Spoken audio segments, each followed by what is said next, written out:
Hello everyone, it is the Prophet Michael David, aka Aries, and today is a very special day because today is the day that I do my version of the Prophet Tupac Amaru Shakur's Hit 'em Up video, hence the thumbnail to this video. So here we go. So now I will address the title of this video and the comment on the video. First, I'm going to address the comment. So why did I call the moderators at Mathoverflow a bunch of Nazis? Well, here's why.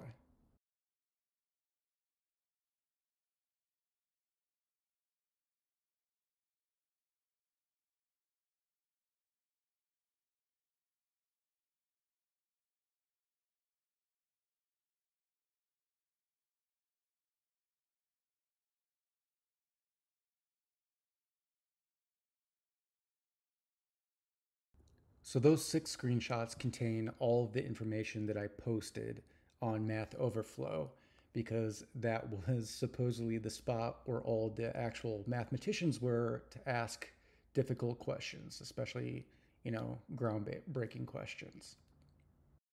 As you can see, it's actually pretty short, pretty concise. I definitely try to make it as concise as possible. I didn't use any profanity. I didn't really call anybody out. I just posted my solution, and then I had my 3 riddles. And this is what I saw after I was actually able to post it. Okay, I know you can read it, but I'm just also going to read it to you, just dripping with sarcasm, just to show you how hypocritical these morons are. Your first question is published. Now what? You're helping us build this community where everyone can learn from each other. Community members may comment on your question, read comments and feedback, edit your question if needed, try out new answers, and accept the most helpful one. Total BS.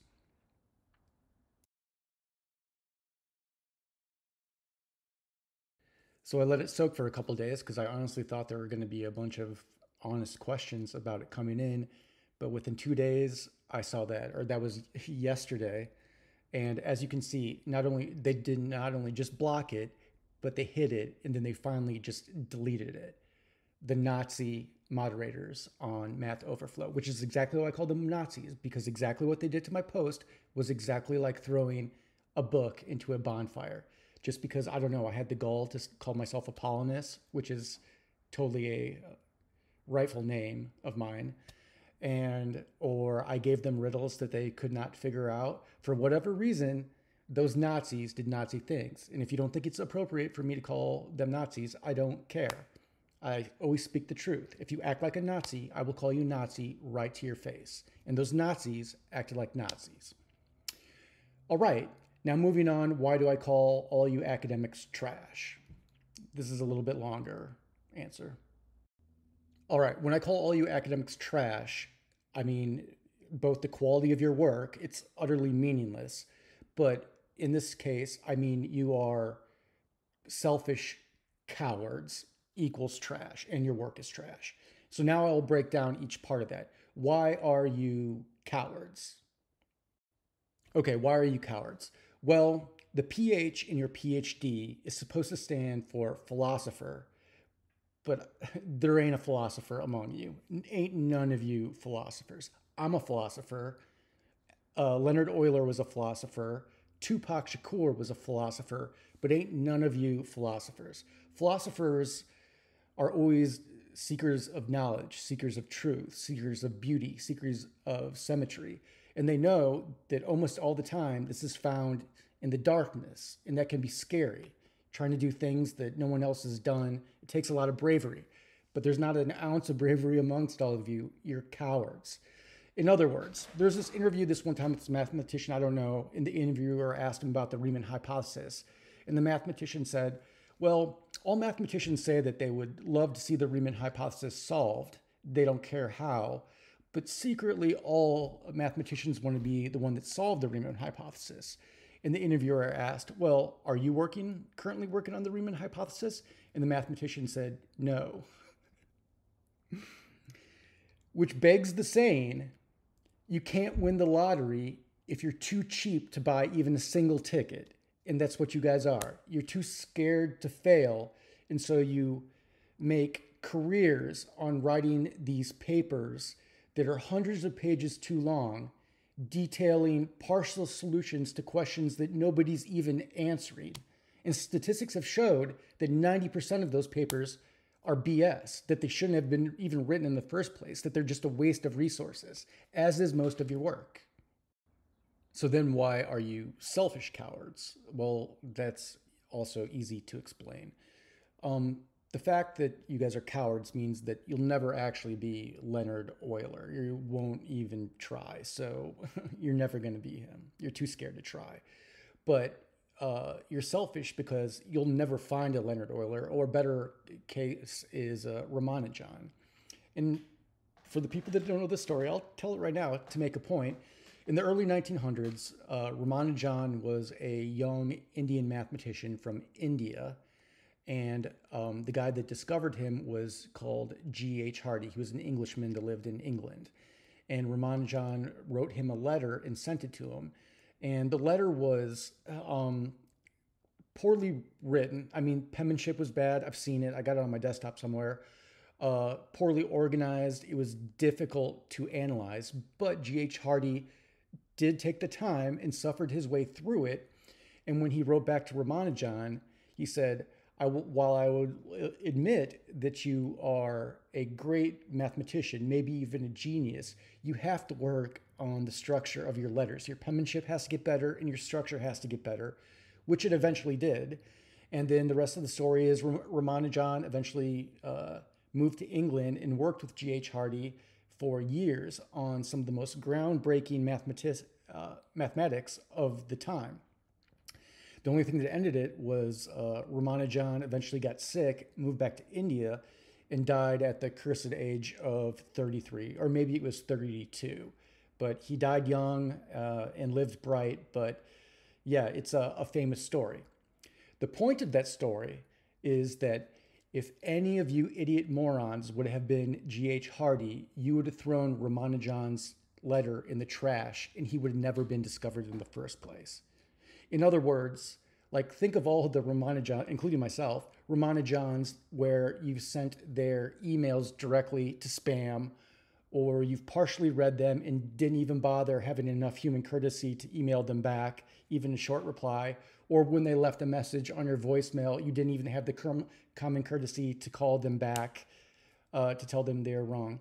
Again, if any of you morons were G.H. Hardy, Ramanujan would have never been discovered in the first place. And that's why you will never be Leonard Euler and you will never, ever find a Ramanujan. No Ramanujan will ever be a student. You'll never discover one. Your entire careers are of mediocrity. And 10 seconds after you die, no one will ever remember who you did or who you were or what you did, especially professionally. So that, in conclusion, is why all of you academics, but specifically I'm talking to mathematicians right now, are selfish, moron losers who will never make a mark on this world. You're imbeciles, and you always will be. So this morning when I went out for coffee, even before I thought about doing this email, I was thinking about how, because you morons are no help whatsoever, you know, how I have to write a formal proof to send my, which really shouldn't take that long, send my algorithm to one of the journals so I can eventually collect my money from that Japanese agency. Again, because you idiots are no help whatsoever. So I was thinking about the best way to do that, and I thought that, you know, if I can't get the idiots to help, then I'll just have to talk with the people I know. I deal a lot with servers and everything, and teach normal people about my algorithm and how it works. And so we're just going to play the game together, but I was trying to make it as easy on them as possible. And so last night, I was trying to think about how I could make the college game on a spreadsheet. And so I was sitting there this morning drinking my coffee and I had my computer with me and just everything clicked into place. Like normally, because I got to put in all the programs and everything, I use a lot of ifs because I deal with a lot of mod lines and I'm trying to sort them. But like normally I make mistakes and I have to go back and eventually proofread my stuff. But for some reason, a spreadsheet that normally would take me like probably a couple hours with the mistakes, I did in 15 minutes, just All the equations worked perfectly first time through. And so I recreated a spreadsheet that just plays the Collatz game so that they could help me prove my mastery of it. And so these next 3 screenshots are just like 3 screenshots I put in of, it's just plug and play. You just type in the number in the box and then it'll kick out the game and it'll tell you when it ends. It'll tell you what all the mod lines are and it'll tell you if it's odd or even. And I'll explain this more fully after the screenshots.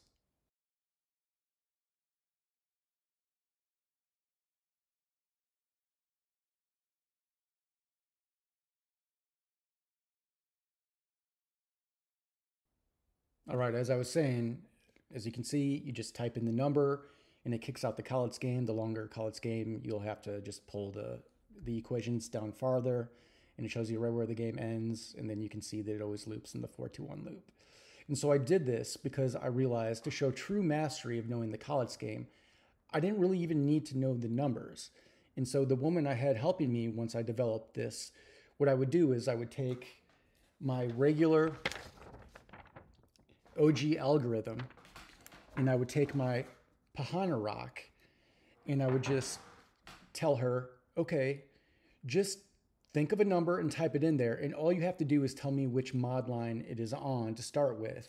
And then tell me if the next number is odd or even. And then I can tell you exactly what mod number it's going to be on. So for instance, this is just a hypothetical, but this is kind of how it goes. And so she picks a number and she's like, all right, it starts on the 5 mod 6 line. I'm like, well, the next one will be on the 4 mod 6 line, of course. And then I'm like, is the next number even or odd? And so she's like, even 2 mod 6, even 4 mod 6, even 2 mod 6, odd, either 1 mod 6 or 5 mod 6, but then it's going right back to the 4 mod 6. That's the part of the game that's like Schrodinger's cat. When it goes to the 1 mod 6 or 5 mod 6, there's a 50-50 chance. It's Schrodinger's cat. I can't tell you which one it goes to, but I can tell you it's going to the 4 mod 6 right after that. So again, another game, she's like, okay, the first number I pick is 3 mod 6, goes to 4 mod 6. And then she's like, all right, odd, 1 mod 6 or 5 mod 6 going back to 4 mod 6. Odd, 1 mod 6 or 5 mod 6 going back to 4 mod 6. Odd, 1 mod 6 or 4 mod 6 going back to, or 1 mod 6, 5 mod 6 going back to 4 mod 6. Even 2 mod 6, even 4 mod 6, even 2 mod 6, even 4 mod 6. Odd, 1 mod 6 or 5 mod 6 going back to 4 mod 6. Even 2 mod 6. Odd, 1 mod 6 or 5 mod 6 going back to 4 mod 6. You see, it's just a pattern. But if you notice that in the screenshots that I showed you, all the mod numbers in there are 1 mod 6, 5 mod 6, 2 mod 6, or 4 mod 6. You don't see any 3 mod 6 or 6 mod 6. And that's because there's a very special condition with them, which is one of my riddles. So you're only ever going to see a maximum of 1 3 mod 6 in any single game. So lastly, I'll go over one of the games that do incorporate those in the 6 mod 6. Okay, riddle number 1. All mod games or all Collatz games have maximum amount of 1 3 mod 6 number in the numbers, but it can have 0. So if you wanted a really aberrant game that had 1 3 mod 6 number, no 6 mod 6 numbers, and just an exorbitant amount of the rest of the mods that would probably take longer than the universe to calculate, what number would you choose? And in this case, you would choose Graham's number, because Graham's number is 3 mod 6. How do I know this? Because Graham's number is a huge number by multiplying a bunch of 3s a bunch of times, but it doesn't have a 2 in it. If it had a 2 in it, then it would be on the 6 mod 6 line, but it doesn't. So it's on the 3 mod 6 line. So if you could use Graham's number in the Collatz game, it would start on the 3 mod 6 line. It would instantly go to the 4 mod 6 line, and then you would never see any 3 mod 6 numbers or 6 mod 6 numbers ever. All you'd see the rest of the sequence is 1 mod 6, 5 mod 6, 2 mod 6, and 4 mod 6. Now, if you wanted an aberrant game that had 1 6 mod 6 number, 1 3 mod 6 number, and then the exorbitant amount of the rest of the mod numbers, that's easy. Then you would just pick 2 times Graham's number, because then that would be on the 6 mod 6 number, but it would only have 1 2, so you would only divide it by 2 once. Then it would go to the 3 mod 6 line because it's Graham's number, and then it instantly go to the 4 mod 6 number, and then, like I said, it would take longer than the rest of the universe to calculate it. But of those remaining numbers, all of them would be 1 mod 6, 5 mod 6, 2 mod 6, or 4 mod 6. The whole thing without the numbers one more time with like, so let's say you picked a huge number that was located on the 6 mod 6 line that had like a bunch of 2s, or you had to divide it by a bunch of 2s. And so, you would say, okay, we're starting with a 6 mod 6 number, and you would say even 6 mod 6, even 6 mod 6, even 6 mod 6, even 6 mod 6, even 6 mod 6, even 6 mod 6, odd 3 mod 6, and then it goes right to 4 mod 6. And then you never see 3 mod 6 or 6 mod 6 again. You see? It's just a simple game about the interactions with the mod lines, which evidently the morons on Mathoverflow did not understand. So lastly, before I sign off here, so what am I going to do to all of you academics? Well, physically, nothing. I mean, I'm a pacifist. I'm not going to hurt anybody. But what I am going to do, when my work does come out and I do come to power, is I'm going to get you all fired, like all at the same time. Why? Well, because you deserve it. I mean, really, all I have to do is convince the youth of this world that college is the worst money that they're ever going to spend. And while you resent your undergrad students, it's the sheer fact that you have your bloated salaries and your tenure. Ah, yes, tenure, qualified immunity for academics. The only reason why you have those two things is because you can constantly brainwash a bunch of teenagers to indebt themselves to get a piece of paper that is ultimately meaningless. And even more than that, you're idiots, you're fools. All I have to do is convince them that the only thing that's going to happen if you borrow a bunch of money to get to be taught by a bunch of fools, that's you guys, all you're going to end up being is a fool with a bunch of debt. The only thing fools can teach you is how to be a fool. And so after I convince them not to do that, then they're not going to go to college anymore, and they're going to start learning in other ways. But because the institutions that pay you only survive because of the indebtedness of their undergraduates, they're going to fire you all because they're going to go bankrupt. So you're all going to get fired at the same time. And while things had kind of go in the past badly for some of you when you jump ship, your little incestuous jumping ship to other universities, that's only because you can negotiate tenure into your new positions. So, but once you get fired all at the same times and all of the institutions start collapsing economically at the same times, tenure is going to be gone. I'm going to destroy all of your tenures at the same time, and you all will have to eventually get real jobs for probably the first time in your life. And I will help you out with that, but let's just put it this way. The jobs I'm going to get you are going to in no way are going to have anything to do with teaching, and probably not a whole lot to do with thinking either, because those really aren't your strong suits. All right, I think I've said everything I'm going to say for today. All I can say is, like Tupac said, and hit him up, like, I stand by every word I say. You are just the trash of this planet. You're so, like, Dunning-Kruger. You're so stupid you think you're smart. So, that being said, right before I sign off here, I guess, in the immortal words of the prophet Tupac Amaru Shakur, fuck all y'all. All right, but as always, rule number 1, do not touch each other without another person's consent, aka do not hurt each other. And rule number 2, it's all about honesty, lies are a tick down, try not to lie. So you all have a good day, except for you moron academics. Just get back to grading your papers and doing your horrible, shitty, remedial, derivative research that is utterly, actually it's worthless. I used to make this joke to say that, the only way that your research would have any worth is if you put it on toilet paper. But that's not true. That'd just be adding cost to the toilet paper. In other words, your work is so bad that it's not even worth wiping your ass with. All right, I'm out for the day.